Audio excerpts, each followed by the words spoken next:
Bismillahirrahmanirrahim. Rabbi syrah li sadri wa yassir li amri wahlul 'uqdatam min lisani yafqahu qouli. Assalamualaikum warahmatullahi wabarakatuh. Innal hamdalillah nahmaduhu wa nasta'inuhu wa nastaghfiruhu wa na'udzu billahi min syururi anfusina wa min sayyiati a'malina. May yahdihillahu fala mudhillalah wa may yudlil fala hadiyalah. Asyhadu an la ilaha illallah wahdahu la syarikalah wa asyhadu anna Muhammadan abduhu wa rasuluh la nabiyya ba'dah. Rekan Dakta yang dirahmati Allah, perkenalkan nama saya Yuwanita Andraningsih dari Majelis Dikdasmen Pimpinan Cabang Aisyah Kaliabang Tengah. Terima kasih kepada pimpinan daerah Aisyah Kota Bekasi yang telah memberi kesempatan dan juga Radio Dakta. Terima kasih kepada Ibu Dr. Anda Khuryati dan jajarannya yang mungkin sedang mendengarkan.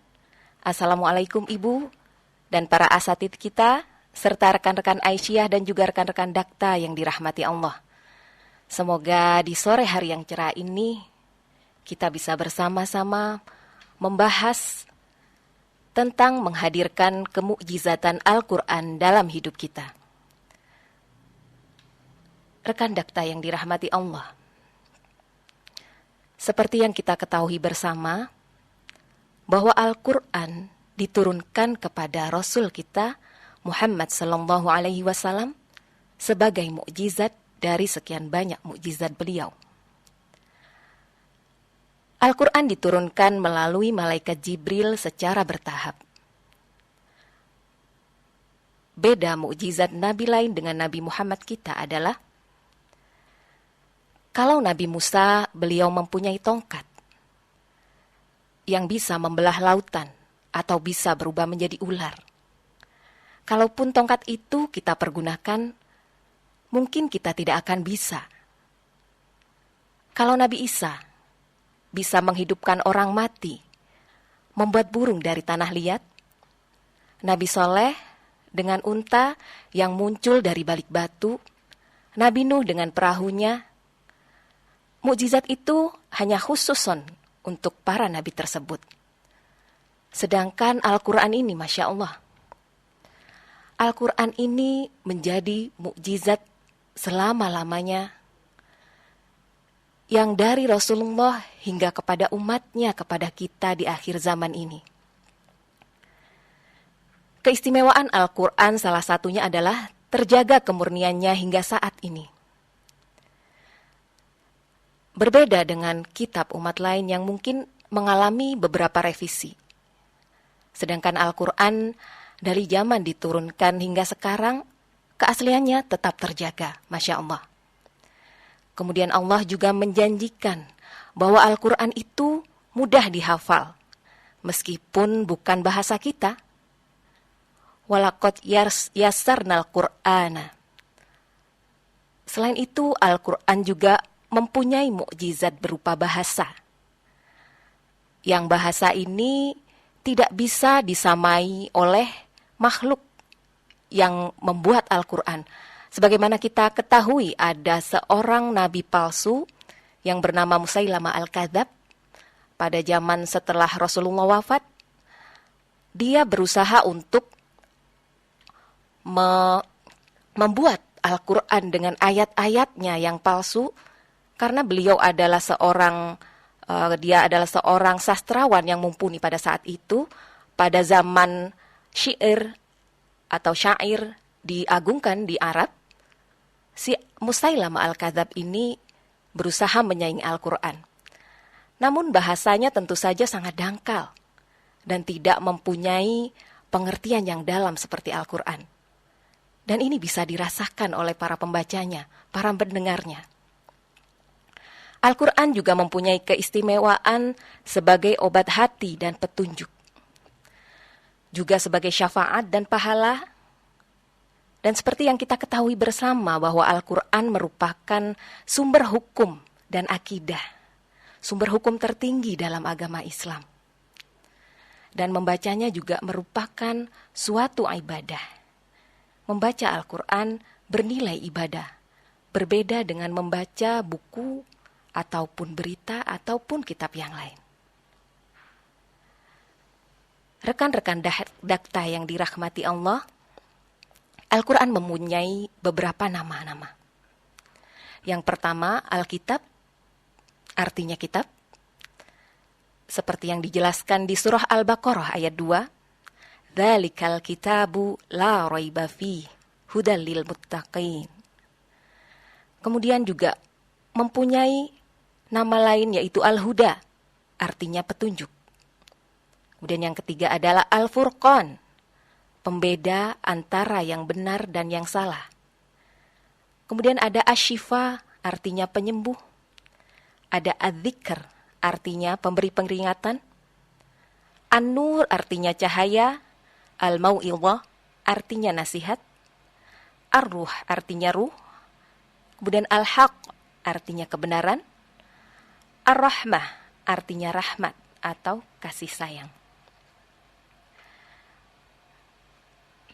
Saudara pendengar dakta dimanapun Anda berada, sebagaimana kita ketahui banyak sekali kisah-kisah keajaiban Al-Quran.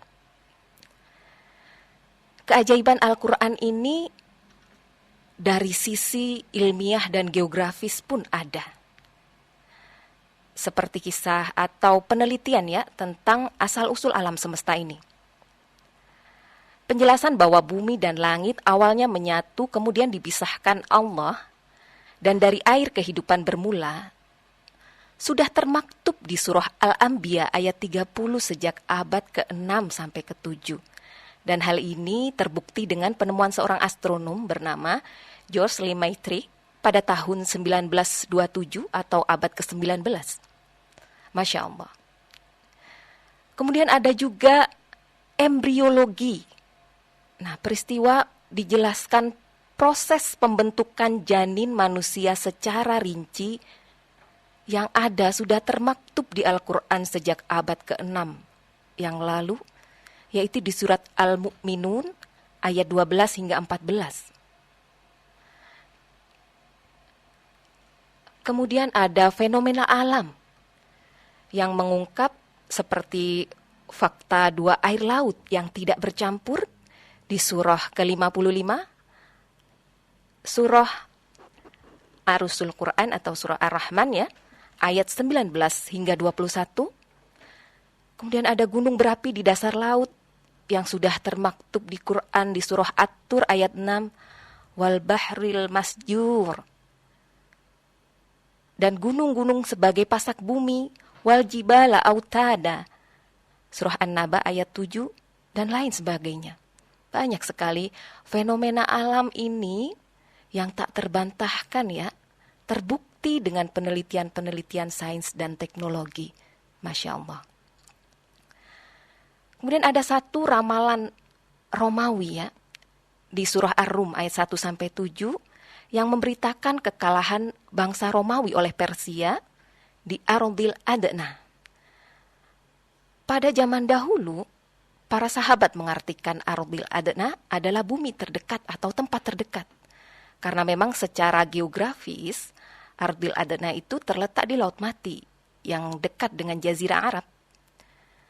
Dan ini dibuktikan pada akhir-akhir ini bahwa Ardil Adna atau bisa dikatakan dalam bahasa Arab Adna itu adalah terendah ya.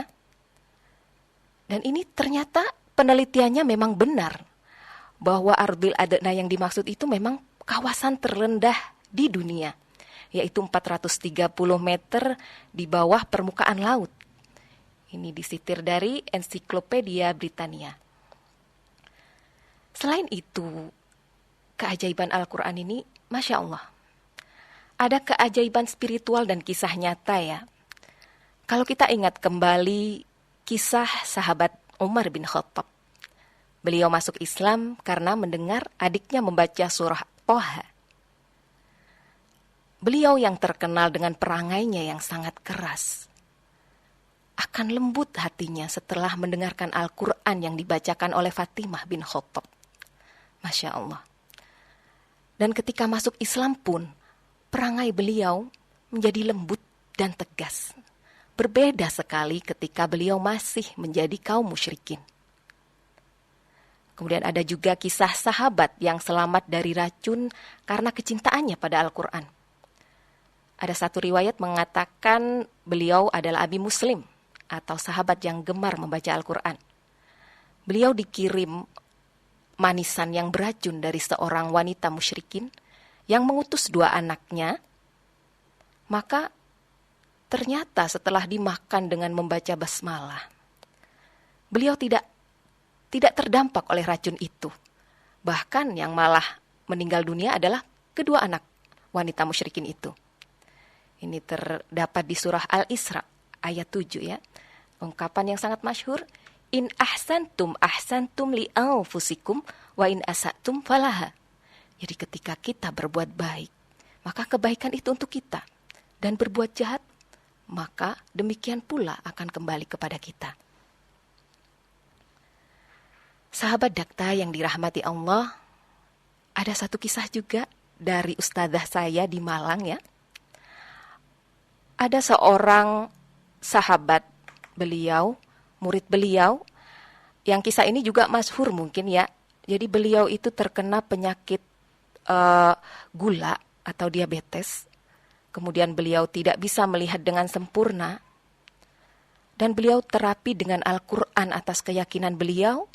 Beliau menyuruh anaknya untuk memfotokopi, diperbesar Al-Quran itu sehingga beliau bisa membacanya.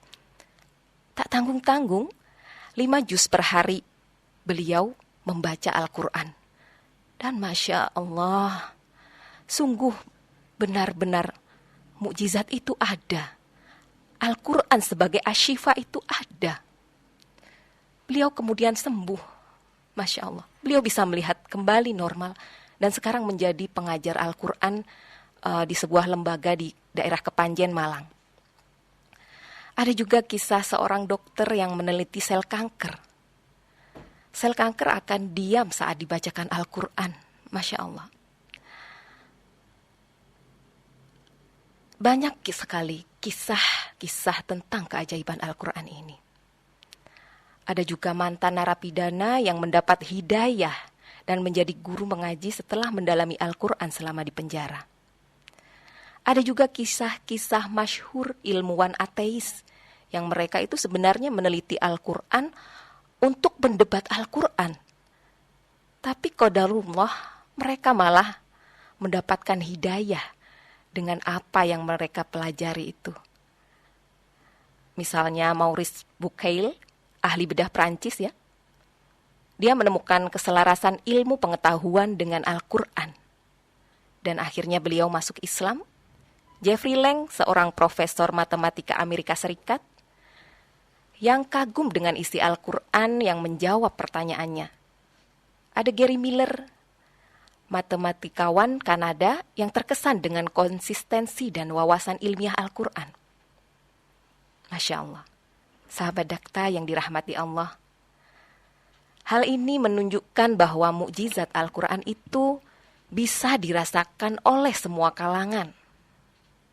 Pun kita yang berprofesi sebagai ibu rumah tangga, pegawai, guru, pedagang, sopir, dari berbagai kalangan yang tua maupun yang muda, kaya maupun miskin dan lain sebagainya, semua bisa merasakan kemukjizatan Al-Quran.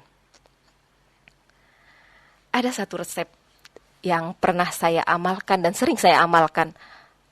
Dulu sewaktu saya remaja, ketika mengalami suatu peristiwa yang saya berat, maka saya selalu membaca Al-Quran. Ya tentunya saya menangis, berzikir, kemudian saya membuka Al-Quran secara acak dan menemukan satu lembar ayat yang saya baca semuanya, kemudian saya baca artinya, dan di situ seolah-olah saya menemukan sosok untuk saya bercerita tentang perihnya hati saya, tentang masalah saya, dan saya merasa nyaman. Dan benarlah bahwa Quran itu adalah kalamullah, firman Allah, yang jika kita ingin berkomunikasi dengan Allah, Maka dengan Al-Qur'anlah kita berkomunikasi dengan Allah sebagai medianya. Sahabat Dakta yang dirahmati Allah, lantas bagaimana cara menghadirkan kemukjizatan Al-Qur'an dalam kehidupan kita? Al-Qur'an akan menjadi apa yang kita yakini. Innamal a'malu binniyat. Kalau kita meyakini Al-Qur'an itu sebagai al-huda, petunjuk, maka kita akan mendapatkan petunjuk darinya.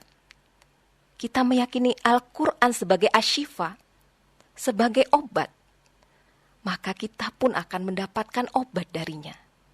Meyakini Al-Qur'an sebagai an-nur, kita akan mendapat cahaya darinya. Masya Allah. Al-Qur'an akan menjadi keajaiban bagi setiap ahlinya tentunya. Al-Qur'an akan hadir dalam kehidupan kita manakala kita dekat dan menjadi ahlul Qur'an.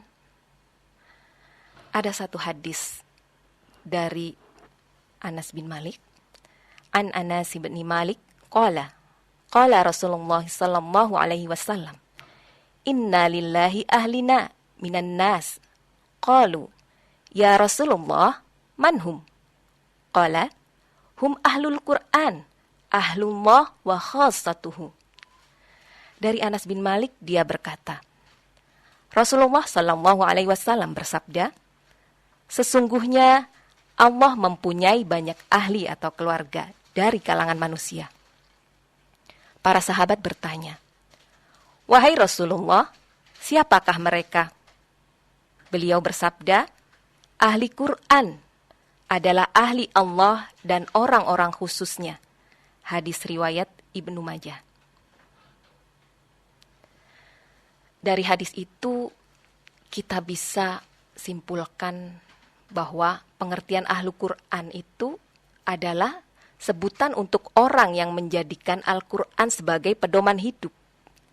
Tidak hanya menghafal, tetapi juga memahami, mengamalkan isinya dalam kehidupan sehari-hari. Mereka adalah keluarga Allah dan orang-orang khususnya, serta merupakan pilihan Allah Subhanahu wa Ta'ala yang istimewa. Ahli atau keluarga adalah orang yang paling dekat, orang yang paling istimewa, orang yang kita utamakan. Mari kita bayangkan, seandainya kita menjadi orang yang istimewa dan dekat di sisi Allah, Masya Allah. Sahabat Dakta, pada kenyataannya banyak di antara kita menjadi orang-orang yang meninggalkan Al-Qur'an. Maka siapakah orang-orang itu yang dimaksud meninggalkan Al-Qur'an? Mari kita bahas. Di surah Al-Furqan, A'udzu billahi minasyaitonir rajim. Wa qala ar-rasulu ya rabbi inna qaumi ittakhadhu hadzal qur'ana mahjura. Rasul Nabi Muhammad berkata, wahai Tuhanku, sesungguhnya kaumku telah menjadikan Al-Qur'an ini sebagai sesuatu yang diabaikan.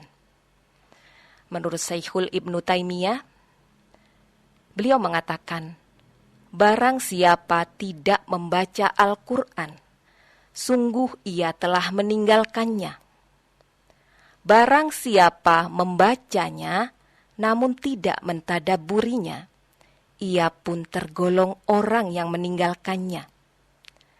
Dan barang siapa yang membacanya serta mentadabburinya, namun tidak mengamalkannya, ia telah meninggalkan Al-Qur'an pula. Astaghfirullah. Maka bagaimana seharusnya kita memperlakukan Al-Qur'an dalam kehidupan kita? Level perlakuan terhadap Al-Qur'an ini dimulai dari pertama membaca. Membaca harus dengan baik dan benar sesuai dengan hukum tajwid. Itu adalah fardu ain atau wajib. Sedangkan mempelajari ilmunya adalah fardu kifayah. Mengapa wajib mempelajari ilmu tajwid ini atau mengamalkan bacaan, maksud saya, mengamalkan bacaan sesuai dengan kaidah tajwid ini wajib atau fardu ain? Mengapa? agar terhindar dari kesalahan jali dan kesalahan khafi atau al-lahnul jali wal lahnul khafi, yaitu kesalahan yang jelas dan kesalahan yang samar. Kesalahan yang jelas ini bisa merubah arti. Misalkan kata kathir yang harusnya pakai huruf ta terbaca kasir dengan huruf sin, maka arti kathir banyak harusnya terbaca kasir jadi pecah. Kemudian salah harokat termasuk juga kesalahan jali karena bisa merubah arti. An'amtu terbaca an'amta. An'amta maksud saya, an'amta terbaca an'amtu. An'amta itu artinya engkau telah beri nikmat. Sedangkan an'amtu, aku telah beri nikmat. Nah, ini sangat fatal sekali. Kalau kesalahan khafi, dia adalah yang tidak merubah arti berkenaan dengan mustahak huruf. Jadi misalkan hukum-hukum tajwidnya nun tasdid kurang dengung, atau hukum ikhfa kurang samar, atau hukum ikhfa terbaca idhar, itu namanya kesalahan khafi. Dan ini harus kita perjuangkan. Kita harus belajar, karena saya amati di sekitar kita di Bekasi ini banyak sekali ya lembaga tahsin tahfidz, dari mulai berbayar hingga yang gratis. Tinggal kita mau atau tidak membuktikan kecintaan kita terhadap Al-Quran. Kemudian level yang kedua yaitu mempunyai adah atau kebiasaan membaca. Al-Quran dijadikan sohib atau orang yang dekat. Setiap hari tiada hari tanpa membaca Al-Quran dan berinteraksi dengannya. Misalnya kita menunggu di kereta, bisa dengan membaca Al-Quran. Dan kita tidak akan merasa kesepian dengan bersahabat dengan Al-Quran. Nah, ini bisa diamalkan oleh teman-teman atau anak-anak yang mungkin merasa terkucilkan dengan teman-teman gengnya karena tidak termasuk geng. Nah, ini bisa kita amalkan untuk kita bersahabat dengan Al-Quran. Kita tidak akan merasa kesepian dan hati kita akan merasa tentram. Kemudian level yang ketiga adalah mentadabburinya. Apa itu mentadabburinya? Yaitu merenungkan, memahami secara mendalam dan menghayati isi Al-Quran agar bisa mengambil hikmah serta mengamalkannya dalam kehidupan, bukan sekedar membaca atau menghafal. Tujuannya adalah untuk mendapatkan petunjuk, pelajaran, dan solusi dari Allah untuk menata hidup. Level keempat adalah menghafalkan. Kalau menurut saya, alangkah baiknya jika level ini dilakukan setelah bacaan benar, sesuai dengan hukum tajwid, baru kemudian menghafal dan berusaha mengerti artinya. Sehingga tahu dan kapan ayat-ayat ini yang sudah dihafal bisa dipergunakan dalam kehidupan sehari-hari. Kemudian yang kelima adalah mengamalkan. Menurut saya level ini tidak harus melalui level menghafal terlebih dahulu ya. Karena sifatnya urgent dalam kehidupan sehari-hari, kita bisa menyimak terjemah atau tafsir seperti resep saya tadi ketika kita mengalami sesuatu butuh petunjuk, maka kita bisa membuka Al-Quran, membaca terjemah maupun tafsirnya. Sahabat Dakta yang dirahmati Allah, setelah kita ketahui bersama tafsir dari surah Al-Furqan ayat 30 ini, menurut Syekh Ibnu Taimiyah, maka marilah kita menjadi orang yang tidak meninggalkan Al-Quran dengan cara terus-menerus meningkatkan level bertaqarrub dengan Al-Quran. Sahabat Dakta yang dirahmati Allah, dengan demikian kita harus punya niat untuk menjadi ahlul Quran dan istiqomah di dalamnya. Untuk menjadi ahlul Quran, kuncinya adalah niat ikhlas, karena Allah Ta'ala konsisten membaca atau tilawah, menghafal atau tahfidz secara rutin, mempelajari tafsirnya, serta mengamalkan isinya dalam kehidupan sehari-hari. Agar kelak, Al-Quran ini menjadi syafaat buat kita. Selanjutnya, naikkan level interaksinya bertahap dan bertahap.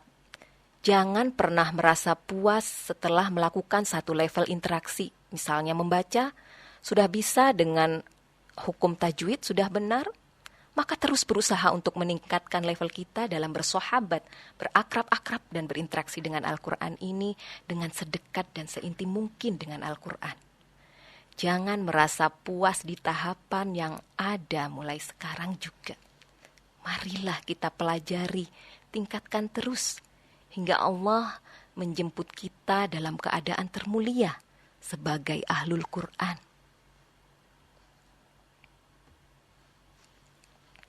Sebenarnya banyak sekali motivasi untuk dekat dengan Al-Quran. Keutamaan mempelajari dan mengajarkannya. Misalnya ada satu hadis yang berbunyi, khairukum man ta'allamal Qur'an wa 'allamahu. Sebaik-baik kalian adalah orang yang belajar Al-Quran dan mengamalkannya. Hadis riwayat Bukhari. Jadi orang yang mempelajari saja ya, mungkin masih di level itu, insya Allah termasuk dalam sebaik-baik kaum. Masya Allah. Mengenai pahala pun Masya Allah. Siapa yang membaca satu huruf dari kitabullah, maka baginya satu kebaikan. Dan satu kebaikan itu dilipat gandakan 10 kali. Aku tidak mengatakan alif lam mim itu satu huruf, kata Rasul. Tetapi alif satu huruf, lam satu huruf, dan mim satu huruf. Masya Allah. Kita membaca basmalah saja, itu ada sekitar 10 huruf ya. Maka, subhanallah, kita akan mendapatkan, 20 huruf ya. Kita akan mendapatkan 200 kebaikan insya Allah. Selain itu, Al-Quran juga sebagai pembersih hati. Ada satu hadis riwayat Baihaqi mengatakan, sungguh hati itu bisa berkarat sebagaimana besi berkarat. Dan pembersihnya adalah membaca Al-Quran dan mengingat kematian. Kadang kita merasa membaca Al-Quran tanpa tahu artinya itu seperti hal yang sia-sia.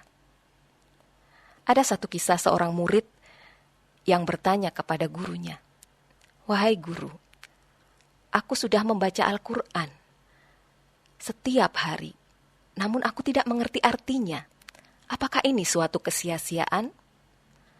Maka guru itu mengambil sebuah keranjang yang berlubang dan kotor, menyuruh sang murid untuk mengambil air ke sungai dengan keranjang itu.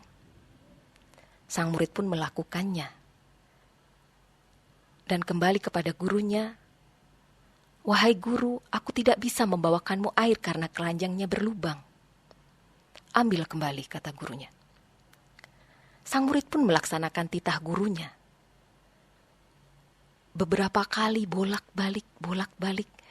Sang murid akhirnya sampai di titik lelah dan mengatakan pada gurunya, "Bagaimana ini guru? Apa yang harus saya lakukan?" Sang guru mengatakan, "Bukankah tadi engkau bertanya bahwa engkau membaca Al-Quran itu sia-sia kalau tidak tahu artinya?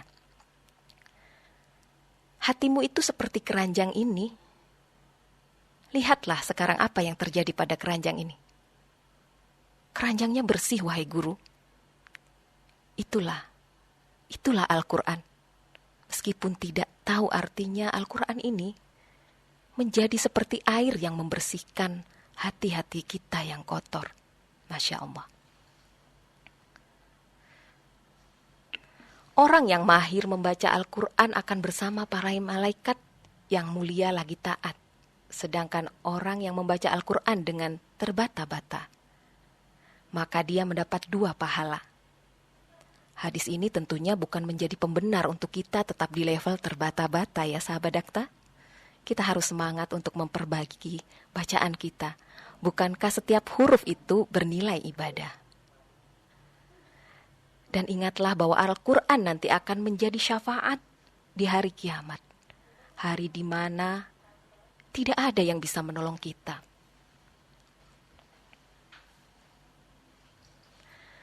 Kesimpulan kajian pada sore hari ini adalah apa yang bisa kita petik dari pemaparan tentang Al-Quran tadi? Kalau kita sadari, kita sudah muslim, beriman pada Al-Quran, tidak usah mencari hidayah seperti Maurice Bucaille atau seperti orang-orang ateis yang perlu membedah dulu isi Al-Quran. Tinggal bagaimana menghadirkan Al-Quran itu dalam kehidupan sehari-hari kita. Hingga nanti bisa kita petik manfaatnya di dunia maupun di akhirat. Mari kita tingkatkan interaksi kita terhadap Al-Quran. Jadilah ahlul Quran. Jadikanlah ini sebuah cita-cita masa depan kita. Jangan merasa cukup hanya dengan membacanya saja. Pelajari, tadabburi, amalkan, hafalkan, dan jadikan benar-benar pedoman dalam hidup kita. Maka rasakanlah keajaibannya. Rasakanlah mukjizatnya. Jadikan dia asyifa dikala kita sakit. Jadikanlah dia al-huda dikala kita suntuk menghadapi permasalahan hidup yang tidak pernah ada ujungnya. Jadikan dia cahaya dikala kita merasa gelap dan mencekam. Jadikan dia sahabat dikala kita merasa sepi. Jadikan dia al-furqan dikala kita bimbang. Jadikan dia mau'idhah ketika kita ingin nasihat, pelajaran dan hikmah. Sahabat Dakta yang dirahmati Allah, saya nasihatkan pada diri saya dan sahabat sekalian. Mari kita bangun terus level-level kedekatan dengan Al-Quran. Kita tingkatkan terus hatta Allah memanggil kita dalam keadaan bersamanya. Husnul khotimah. Amin ya Allah. Percayalah, Al-Quran akan menjadi apa yang kita yakini untuk diri kita. Sahabat Dakta yang dirahmati Allah, tak terasa waktu sudah menunjukkan pukul 16.47. Semoga apa yang saya sampaikan bisa menambah keimanan kita bersama, memotivasi diri kita untuk bersegera memulai langkah atau menaikkan level kita dalam meraih predikat Ahlul Quran. Sebelum saya tutup, mari kita panjatkan doa Ahlul Quran agar di kesempatan yang penuh rahmat ini Allah ijabah doa-doa kita. Tak lupa kita panjatkan doa juga untuk semua rakyat Indonesia yang sedang berduka, khususnya Sumatera dan juga saudara-saudara kita di Palestina. Mari kita baca Al-Fatihah bersama-sama. A'udzu billahi minasyaitonir rajim. Bismillahirrahmanirrahim. Alhamdulillahi rabbil alamin. Ar-Rahmanir Rahim. Maliki yaumiddin.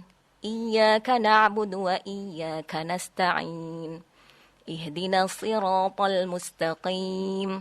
Siratal ladzina an'amta 'alaihim ghairil maghdubi 'alaihim waladdallin. Amin. Rabbana la tuzigh qulubana ba'da idh hadaitana wa hab lana min ladunka rahmah innaka antal wahhab. Allahumma arinal haqqa haqqan warzuqna ittiba'ah wa arinal batila batila warzuqna ijtinabah. Allahumma ij'alna wa dhurriyyatina min ahlil Qur'an alladzina hum ahluka wa khassatuka ya arhamar rahimin. Rabbana ighfir lana wa liwalidina wa limashayikhina wa liman lahu haqqun 'alaina wa li jami'il muslimina wal muslimat al ahya'i minhum wal amwat wal mu'minina wal mu'minat wa sallallahu ala Muhammad wa ala alihi wa sahbihi wa sallim. Subhana rabbika rabbil izzati amma yasifun wa salamun alal mursalin walhamdulillahi rabbil alamin. Amin, amin, ya rabbal alamin. Saya sampaikan terima kasih atas perhatian sahabat Dakta semuanya dan kebersamaannya di 107 FM Dakta Cerdas dan Bijak. Mohon dimaafkan apabila ada kesalahan atau kekurangan dalam penyampaian. Semoga Allah mengampuni dan memberi petunjuk kepada kita semua. Amin. Wallahul muwafiq ila aqwamit thoriq. Ihdinas siratal mustaqim. Nasrum minallah wa fathun qarib. Wa basyiril mu'minin. Wassalamualaikum warahmatullahi wabarakatuh.